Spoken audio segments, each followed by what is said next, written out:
तत्वदर्शी जिज्ञासुओं को, सभी ज्ञान प्रेमियों को, सभी प्रबुद्ध जनों को, सभी गीता प्रेमियों को मेरी ओर से और मेरी संस्था की ओर से सादर जय श्री कृष्ण।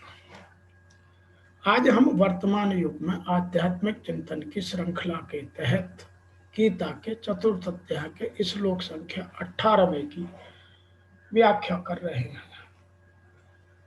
और यहाँ तक भगवान श्री कृष्ण ने कर्म, अकर्म, विकर्म सबको जानने की प्रेरणा दी। और इस श्लोक में कर्म में अकर्म और अकर्म में कर्म तत्व जानने के फल का क्या लाभ है वह समझाने की कोशिश कर रहे हैं, जिसको ऋषि वेद व्यास जी ने कुछ इस तरह लिखा है। कर्माणि अकर्म यह पश्येत अकर्माणि च कर्म यह सह बुद्धिमान मनुष्येषु सहयुक्त कृतशन कर्म कृतः। अर्थात जो कर्म में अकर्म और अकर्म में कर्म देखता है वह मनुष्य में बुद्धिमान है, वह मनुष्य में बुद्धिमान है और वह योगी सभी कर्मों को करने वाला है। क्या बात कही है कि जो कर्म में अकर्म और अकर्म में कर्म देखता है, बहुत गूढ़ बात है। One who sees inaction and action in inaction, he or she is wise among human. He or she is established and is the doer of all the actions. Nothing remains to be done by him or her. तो मैं यदि इस बात को ठीक से समझने की थोड़ी और डिटेल में व्याख्या करें तो कुछ इस तरह से है। कर्मण्ये कर्म यह पश्येत, कर्म में अकर्म देखने वाला का तात्पर्य है कि कर्म करते हुए अथवा न करते हुए उसमें निर्लिप्त रहना, अपने लिए कोई भी प्रवृत्ति या निवृत्ति न करना। अमुक कर्म मैं करता हूं, इस कर्म का अमुक फल मुझे ही मिले, ऐसा भाव रखकर कर्म करने से मनुष्य कर्मों से बंधता है। प्रत्येक कर्म का आरंभ और अंत होता है, इसलिए उसका फल भी आरंभ और अंत देने वाला होता है। परंतु जीव स्वयं नित्य और निरंतर रहता है। इस प्रकार यद्यपि जीव स्वयं परिवर्तनशील कर्म और उसके फल से सर्वथा संबंध रहित है, फिर भी वह उसकी फल की इच्छा के कारण उनसे बंध जाता है। इसलिए 14वें श्लोक में भगवान ने कहा कि मेरे को कर्म नहीं बांधते, क्योंकि कर्म फल में मेरी स्पृहा नहीं है। फल की स्पृहा या इच्छा ही बांधने वाली होती है। फले सक्तो निबध्यते, फल की इच्छा न रखने से नया राग उत्पन्न नहीं होता है और दूसरों के हित के लिए कर्म करने से पुराना राग नष्ट हो जाता है। इस प्रकार राग रूप बंधन में रहने से साधक सर्वथा वीतराग हो जाता है और वीतराग होने से सब कर्म अकर्म में हो जाते हैं। जीवन का जन्म कर्मों के अनुबंध होता है।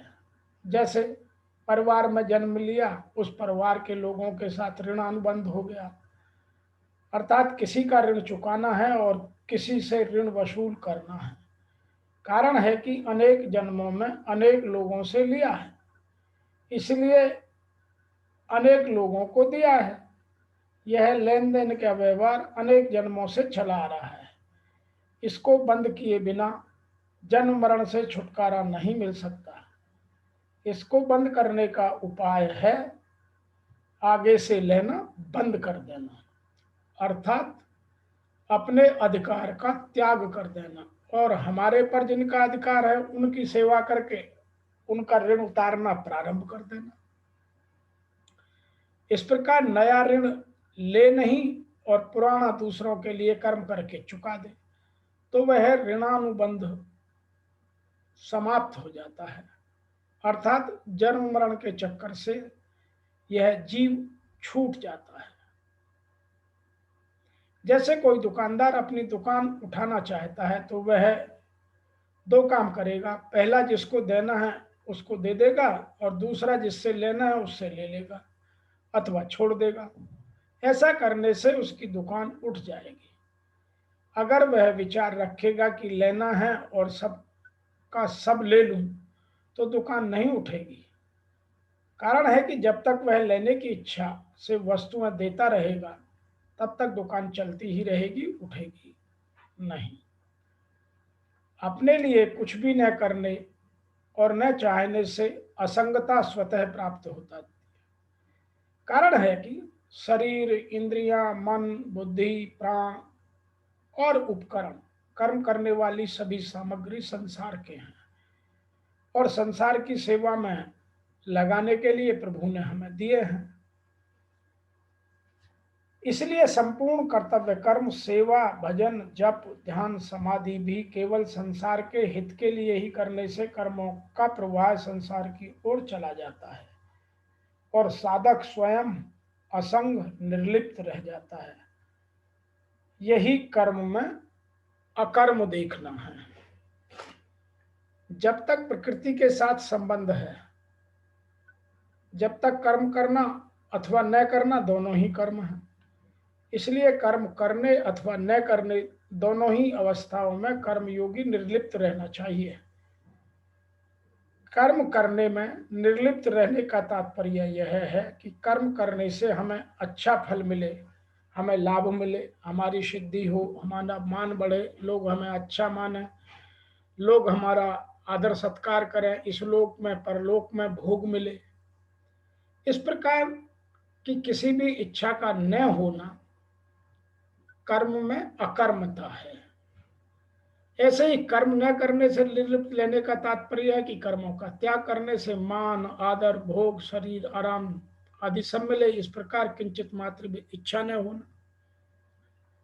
दुख समझकर एवं शारीरिक क्लेश के भय से कर्म न करना राजस त्याग है और मोह, आलस्य, प्रमाद के कारण कर्म न करना तामस त्याग है। ये दोनों ही त्याग सर्वथा त्याज्य हैं। इसके सिवाय कर्म न करना यदि अपनी विलक्षण स्थिति के लिए है, समाधि का सुख भोगने के लिए है, जीवन या जीव मुक्ति का आनंद लेने के लिए है, तो इस त्याग से भी प्रकृति का संबंध विच्छेद नहीं होता है। कारण है कि जब तक कर्म न करने से संबंध है तब तक प्रकृति से संबंध बना रहता है और प्रकृति से सर्वथा संबंध विच्छेद होने पर कर्म योगी कर्म करने और न करने इन दोनों अवस्थाओं में ज्यों का त्यों निर्लिप्त बना रहता है। आगे लिखा है अकर्मणि च कर्मणज। अकर्म में कर्म देखना अर्थात तात्पर्य यह है कि निर्लिप्त रहते हुए कर्म करना। भाव यह है कि कर्म करते समय अथवा न करते समय नित्य निरंतर निर्लिप्त रहें और यदि हम निर्लिप्त अर्थात हमारी कहीं प्रवृत्ति नहीं और निवृत्ति नहीं तो हम निर्लिप्त हो जाएंगे। साधक जब तक प्रकृति को अपना संबंध मानता है तब तक वह कर्म करने अपनी शारीरिक उन्नति मानता है और कर्म न करने से अपनी परमार्थिक उन्नति मानता है। परंतु वास्तव में प्रवृत्ति और निवृत्ति दोनों ही प्रवृत्ति हैं, क्योंकि दोनों ही के प्रकृति के साथ संबंध रहता है।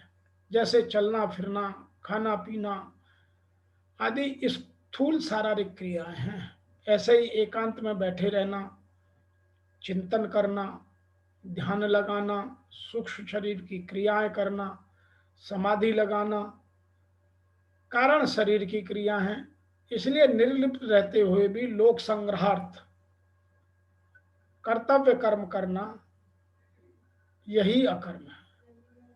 और इसी को दूसरे अध्याय के 48वें श्लोक में भगवान श्री कृष्ण ने योगस्थ कुरु कर्माणि कहा था। संसार प्रवृत्ति और निवृत्ति दोनों कर्म है। सांसारिक प्रवृत्ति और निवृत्ति। प्रवृत्ति अथवा निवृत्ति करते हुए निर्लिप्त रहना और निर्लिप्त रहते हुए ही प्रवृत्ति अथवा निवृत्ति करना, इस प्रकार प्रवृत्ति और निवृत्ति दोनों में सर्वथा निर्लिप्त लेना ही योग है और इसी को कर्म योग कहते हैं। अब यहां लोग एक शंका पैदा करते हैं, कर्म करते हुए अथवा न करते हुए निर्लिप्त रहना और निर्लिप्त न रहते हुए कर्म करना अथवा न करना, इन दोनों अकर्म अर्थात एक निर्लिप्तता की मुख्य हुई। फिर भगवान कर्म में अकर्म और अकर्म में कर्म ये दो बातें क्यों कहते हैं? अब इसका उत्तर सुने। कर्म में अकर्म और अकर्म में कर्म, इन दोनों में निर्लिप्तता सार होते हुए भी पहले कर्म में अकर्म और कर्म करते हुए अथवा न करते हुए दोनों अवस्थाओं में रहने वाली निर्लिप्तता मुख्यता है, और दूसरे में अकर्म में कर्म में निर्लिप्त रहते हुए कर्म अथवा न करने की मुख्यता है। तात्पर्य यह है कि निर्लिप्तता अपने लिए और कर्म संसार के लिए, क्योंकि निर्लिप्तता का संबंध स्वयं के साथ और कर्म करने अथवा न करने का संबंध पर मीन्स शरीर के साथ, हम जो शारीरिक क्रियाएं करते हैं उनके साथ। इसलिए निर्लिप्तता स्वधर्म और कर्म करना अथवा न करना परधर्म है। इन दोनों का विभाग सर्वथा अलग अलग बताने के लिए भगवान ने उपयुक्त दो बातें हमें समझाने का प्रयास किया है। कर्म में अकर्म और अकर्म में कर्म, ये दो बातें कर्मयोग की हैं, जिनका तात्पर्य है कि प्रकृति से तो सर्वथा संबंध विच्छेद हो जाए, अर्थात करने अथवा न करने से कोई भी प्रयोजन न रहे, और लोक संग्रह के लिए कर्मों का करना और न करना मेरे लिए कारण बन जाए। कारण है कि कर्म करते हुए निर्लिप्त रहना और निर्लिप्त रहते हुए दूसरे के हित के लिए कर्म करना, ये दोनों गीता का या गीता के सिद्धांत हैं। प्रवृत्ति अर्थात करना और निवृत्ति मीन्स न करना, दोनों प्रकृति के राज्य में होते हैं। प्रकृति निरंतर परिवर्तनशील है, इसलिए प्रवृत्ति का आरंभ और अंत होता है तथा निवृत्ति का भी आरंभ और अंत होता है, परंतु सर्वथा अतीत परम निर्तत्व तत्व अपने स्वरूप का आदि और अंत नहीं होने देता। वह प्रवृत्ति और निवृत्ति के आरंभ में भी रहता है और अंत में भी रहता है, तथा प्रवृत्ति और निवृत्ति काल में जो का त्यों रहता है। वह प्रवृत्ति और निवृत्ति दोनों का प्रकाशक और आधार है, इसलिए उनमें न प्रवृत्ति है न निवृत्ति है। इस तत्व को समझने के लिए उसमें स्थिर होकर लोक संग्रहार्थ, यज्ञार्थ, कल्याणार्थ, परोपकारार्थ कर्म करने के लिए यहाँ कर्मों में अकर्म और अकर्म में कर्म दो बातें कही गई हैं। मैं एक बात और भी कहना चाहता हूं, जैसे काजल की कोठरी में प्रवेश करके भी काजल से सर्वथा निर्लिप्त रहना साधारण बुद्धिमत्ता का काम नहीं, ऐसे ही संपूर्ण कर्तव्य कर्मों के करते हुए भी सर्वथा कर्मों से निर्लिप्त रहना साधारण बुद्धिमान के वश का काम नहीं है। इसलिए भगवान ने यहाँ ऐसे कर्मयोगी को मनुष्यों में बुद्धिमान कहा है। 18वें अध्याय के 10वें श्लोक में भगवान ने उसे मेधावी बुद्धिमान कहा है। तो यहाँ इसकी व्याख्या करते करते भगवान ने हमें कुछ चीजों को बहुत स्पष्टता से समझाने का प्रयास किया है। करना, जानना पाना, शेष न रहने से वह कर्मयोगी अशुभ संसार बंधन से मुक्त हो जाता है। अर्थात उनको इन 3 चीजों से अपना संबंध छोड़ देना है, करना, जानना और पाना। तो इसकी व्याख्या वर्तमान में हम लोग कुछ अलग ढंग से भी सोच सकते हैं। इसके लिए भी कुछ और बहुत सारी ज्ञान की आवश्यकता, बहुत सारे स्पष्टीकरणों की आवश्यकता हो सकती है। जो पुरुष कर्म में अकर्म देखे, कर्म माने आराधना, अर्थात आराधना करे और यह भी समझे कि करने वाला मैं नहीं हूं, बल्कि गुणों की अवस्था में, चिंतन में हमें नियुक्त करती है। मैं इन गुणों द्वारा प्रेरित होकर कर्म तो बरतता हूं अथवा इष्ट द्वारा संचालित होता हूं, ऐसा देखे। और जब इस प्रकार अकर्म देखने की क्षमता आ जाए और धारावाहिक रूप में कर्म होता रहे, तभी समझना चाहिए कि कर्म सही दिशा में हो रहा है। वही मनुष्यों में बुद्धिमान है, मनुष्यों में योगी है, और योगी से युक्त या योग से युक्त वाला बुद्धि वाला है और संपूर्ण कर्मों को करने वाला है। उसके द्वारा कर्म करने में लेश मात्र भी त्रुटि नहीं रह जाती है। तो इन चीजों को हमारे लिए श्री कृष्ण के अनुसार जो कुछ किया जाता है कर्म नहीं है। कर्म एक निर्धारित की हुई क्रिया है। नियतम कुरु कर्म त्वम, अर्जुन तुम निर्धारित कर्म को कर। निर्धारित कर्म क्या है तब बतलाया, यज्ञार्थ अत्कुर्मोणि अन्यत्र है, लोको अयम कर्म बंधन है। यज्ञ को कार्य रूप देना ही कर्म है, तो इसके अतिरिक्त जो भी कुछ किया जाता है वह कर्म नहीं है। श्री कृष्ण कहते हैं अन्यत्र लोको अयम कर बंधन है। इस यज्ञ को कार्य रूप देने के सिवाय जो कुछ भी किया जाता है वह केवल इस लोक का बंधन है, न कि कर्म। तदर्थम कर्म, अर्जुन उस यज्ञ की पूर्ति के लिए भली प्रकार आचरण कर। और जब यज्ञ का स्वरूप बतलाया तो वह शुद्ध रूप से आराधना की एक विधि विशेष है। इस यज्ञ में इंद्रियों का दमन, मन का समन और दैवी संपत्ति का अर्जन है। क्या है? इंद्रियों का दमन, मन का शमन और दैवीय संपद का अर्जन है। बहुत से योगी प्राण और अपान की गति का निरोध करके प्राणायाम के परायण हो जाते हैं, जहां न भीतर ही संकल्प उठता है और न बाहर वातावरण में संकल्प मन के अंदर प्रविष्ट हो पाता है। ऐसी स्थिति में चिंतन का सर्वथा निरोध और निरुद्ध चित्त के भी विलय काल में वह पुरुष यान्ति ही ब्रह्म सनातनम, शाश्वत सनातन धर्म या ब्रह्म में प्रवेश पा जाता है। और यही सब यज्ञ है जिसे कार्य रूप देने का नाम कर्म है। अतः कर्म का शुद्ध अर्थ है आराधना, और कर्म का अर्थ है भजन। कर्म का अर्थ है योग साधना को भली भांति भली प्रकार से संपादित करना, जिसका विशद वर्णन इस अध्याय के आगे के श्लोकों में आ रहा है।